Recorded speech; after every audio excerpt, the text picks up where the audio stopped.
देवराज नाम का ब्राह्मण जो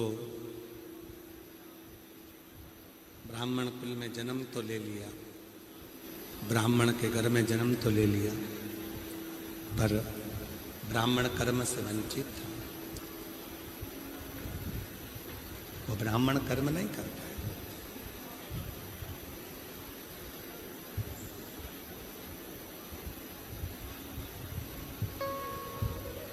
ब्राह्मण घर में जन्म ले लेना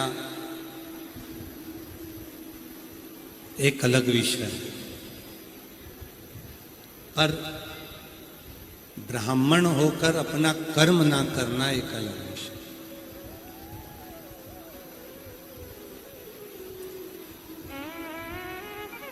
संसार में जितने भी मनुष्य जन्म लेते हैं वो 4 वर्ण के हो जाते हैं।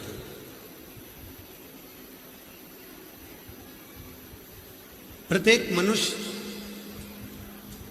संसार में जिसका जन्म हुआ है वो 4 वर्ण का हो। विद्या अध्ययन करता है, पढ़ता है, पढ़ाता है, किसी को उपदेश देता है, ज्ञान देता है, वो ब्राह्मण। अपने परिवार की रक्षा करना, स्वयं की रक्षा करना, कुल की रक्षा करना क्षत्रिय।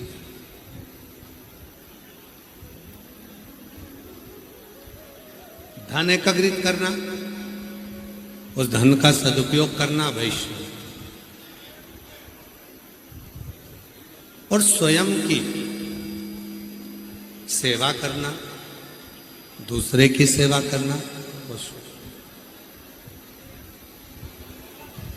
आज दुनिया के लोगों ने क्या करा कि ब्राह्मण को, क्षत्रिय को, वैश्य को और शूद्र को, 4 को विभाजित कर दिया, 4 को बांटने का कार्य किया।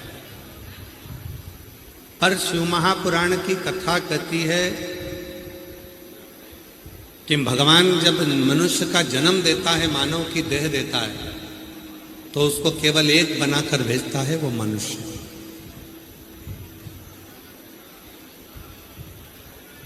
अब उस मानव देह को धारण कर आप उस मनुष्य देह को धारण कर क्या क्या कर्म करते हैं ये आपके ऊपर नहीं।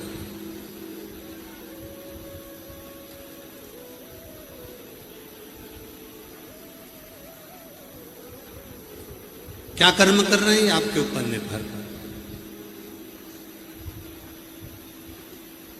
कितने लोग हैं जो शंकर जी के मंदिर में जाके 1 लोटा जल चढ़ाते हैं? हाथ उठाओ जरा। सभी जाते हो? रखो रखो रखो। कितने लोग हैं जो मंदिर में जाकर झाड़ू लगा देते हैं, पोछा लगा देते हैं, सेवा कर देते हैं? रखिए, बहुत बढ़िया। कभी आपको मालूम है जो गंगा मैया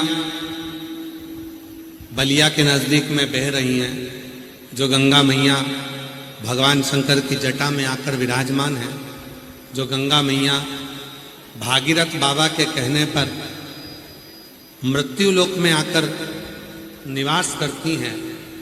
कभी विचार करिएगा उन गंगा को लाने वाले श्री भागीरथ जी महाराज, और भागीरथ जी महाराज के जो पूर्वज थे वो राजा सगर।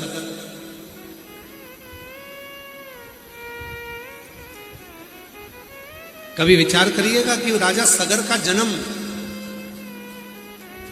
और उनके घर में गंगा का अवतरण कैसे हो?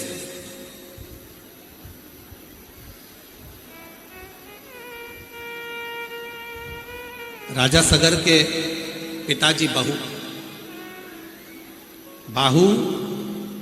की 2 धर्म पत्नी थी। सारा वैभव था, सूर्यवंश की पताका थी, खूब धन था, खूब वैभव था, सत्ता थी, कुर्सी थी, पद था, प्रतिष्ठा थी, सब कुछ था। पर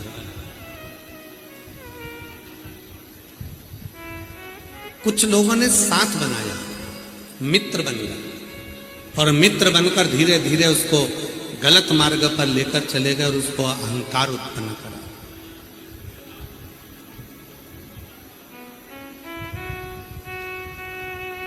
और शिव महापुराण की कथा कहती है, 3 मित्रों से जो बच गया उसने अपनी जिंदगी को सार्थक कर लिया।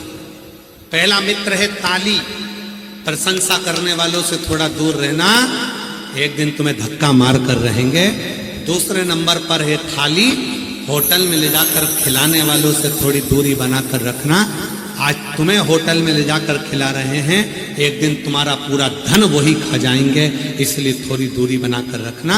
और तीसरे नंबर पर है प्याली, मैं खाने में ले जाकर जो पीना सिखाते हैं, एक दिन पूरी प्रॉपर्टी को पी कर रख देते हैं, पूरा घर निगल कर रख देते हैं, उनसे थोड़ी दूरी बनाकर रखना। पहला है थाली, दूसरा है थाली, तीसरा है प्याली। ये 3 मित्र जीवन को बर्बाद कर देते हैं। ये 3 मित्र ऐसे हैं, ये 3 मित्र ऐसे, आवाज खुली नहीं रही है, गला पकड़ रहा हो। ये 3 मित्र ऐसे हैं जो जीवन बर्बाद कर देते। पहला ताली, दूसरा थाली, तीसरा प्याली। थोड़ी दूरी बनाकर आएंगे ही अपना बनकर और हमें बर्बाद कर कर चले जाएंगे। राजा बाहु का चरित्र क्या कहता है? राजा बाहु की 2 धर्मपत्नी थी।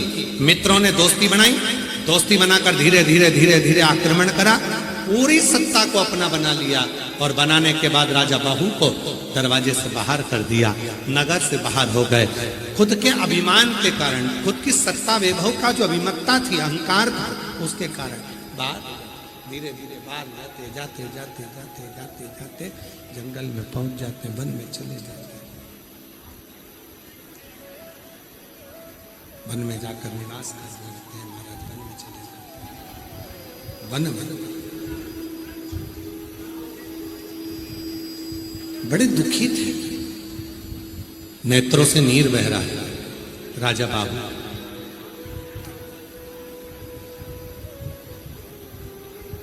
राजा बाहु अपने अंतिम क्षण में आए, प्राणों को त्याग दिया। राजा बाहु की धर्म पत्नियां दोनों विलाप करने लगी, रोने लगी। छोटी पत्नी गर्भ से थी, छोटी पत्नी का गर्भ था। इतनी देर में औरव ऋषि का आगमन हो गया। औरव मुनि ने देखा कि गर्भवती नारी भी पति के साथ सती हो रही है और बड़ी रानी भी पति के साथ सती हो रही है। दोनों को देखकर औरव मुनि के मन में बड़ा ग्लानि होने लगा। औरव मुनि के मन में बड़ा ग्लानि, बड़ा दुख।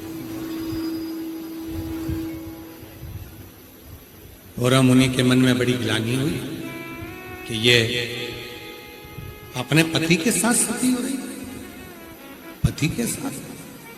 आवाज क्लियर करो, क्लियर आवाज करिए। अपने पति के साथ सती हो रही।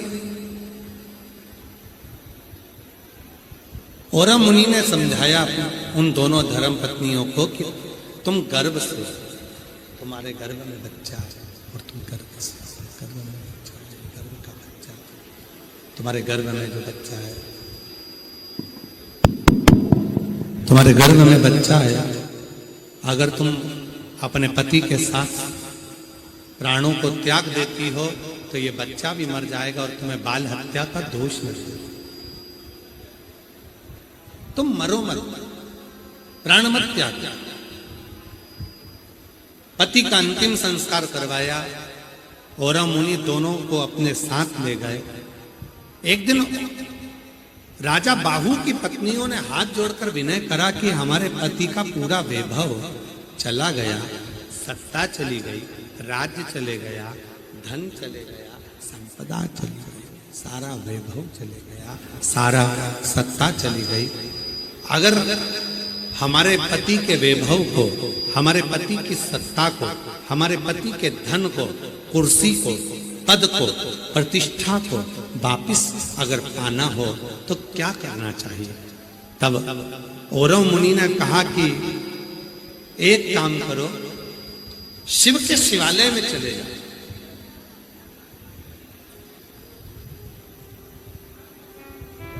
और शिवालय में जाकर थोड़ा सेवा करो, झाड़ू लगाओ, पोछा लगाओ, पोता लगाओ। मेरी जीजियों, एक बात अपने अंदर उतार कर रखना, कर्म के लेख जो लिखे हुए हैं उसको मिटाने का केवल एक ही साधन है, शिव जी के मंदिर में पोछा लगाना, झाड़ू लगाना। जो शंकर के मंदिर में पोता लगाना प्रारंभ कर देता है, उसके कर्म के लेख जो गलत हैं, भोलेनाथ उसको मिटा देते हैं और उसके भाग्य को उज्जवल बना देते हैं। कर्म और तेरी कृपा बिना एक भीड़ो लेते हैं श्वास, तेरी कृपा से तनु तनु। बखान क्या करूं मैं राखों के ढेर का, चपटी भगोत में खजाना कुबेर का। गंगाधर मुक्ति द्वार ओमकार तू, भोले ओमकार तू। आयो शरण तिहारी शंभु तार तार तू। शिव कथा कर रही है, भगवान शंकर का चरित्र कर रहा है, शिव तत्व कर रहा है, भगवान शंकर की कथा कर रहा है। अगर मंदिर में झाड़ू लगा रहे हैं, पोछा लगा रहे हैं, सेवा कर रहे हैं, उसका फल मिलता है, वो फल प्राप्त जरूर होता है। बस आपका समर्पण मूल है, सबसे ज्यादा मूल है आपका समर्पण। कितने समर्पित भाव से, कितने प्रेम से, कितने समर्पण के साथ आप भगवान शंकर की आराधना कर रहे हैं, भगवान शिव की साधना कर रहे हैं। आपका कितना समर्पण है। एक बाहु राजा की दो धर्मपत्नी, बाहु राजा की दो धर्मपत्नी, छोटी रानी गर्भ से है, छोटी रानी गर्भ से है।